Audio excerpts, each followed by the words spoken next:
Thanks for joining us today on Envision. We are talking about a significant partnership that we share with the City of Sioux Falls, and really our schools could not exist without our relationship with the city on so many levels.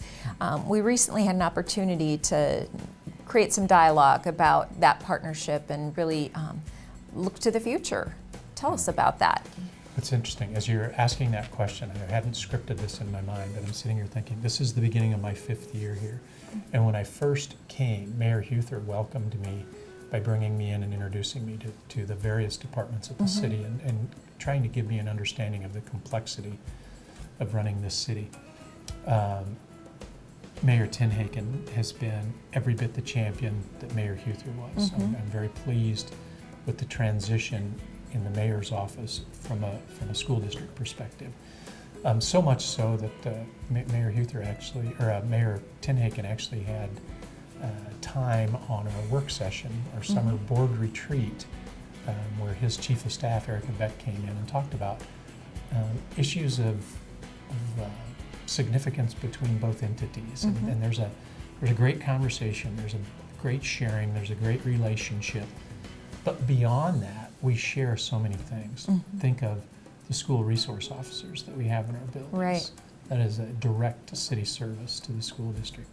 Think of, I shudder, but think of snowstorms. Oh yeah, I shudder too. In fact, I just got goosebumps. Thanks for that. Yeah. Not in a good way, goosebumps. They get our roads cleared. I mean, we can have school sometimes when our neighbors can't. Right.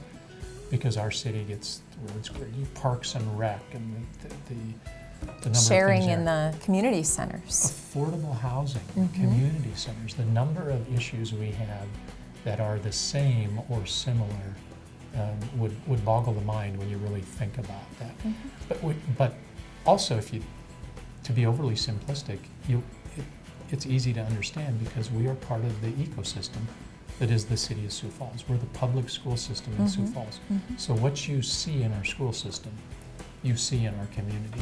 Right, right. So we have mutual topics of interest in the area of diversity, in the area of busing and access, roads, of course, as you said, with street cleaning, but all of those things, and also with our new schools that are going up, some of the relationship we've had and the infrastructure that they're able to help out with, that's all critically important to traffic flow around a school. You think of the work we've added to the City of Sioux Falls by saying, hey, we're going to put a high school here, and we're going to put a middle school there.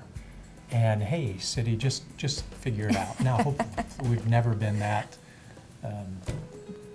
hands-off kind of. Do it. And just it's your deal.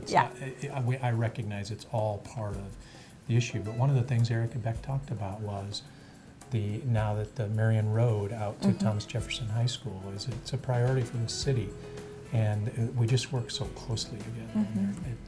It's truly a blessing to be the superintendent in Sioux Falls. It's truly a blessing to be part of the community of Sioux Falls. And that relationship is part of the reason that it is a blessing. Right, and they talk about some of their goals. When Erica joined us, they talked about some of their goals and their focus on their staff and focus on constituents, and a lot of similarities in terms of our strategic plan and kind of the same things we're focusing on. Yeah, they had the sticker model, if you remember. I think it was STICR. I can't remember what all that stands for, and I was jealous. I'm like, that's good. That's how I want to. That's the culture I want to make sure we have as well. So just a great relationship there. Yeah, well, we're pleased of that relationship, and we'll continue to work with the City of Sioux Falls on various fronts just to make sure that the public schools are a great part of this community. Thanks for joining us today on Envision.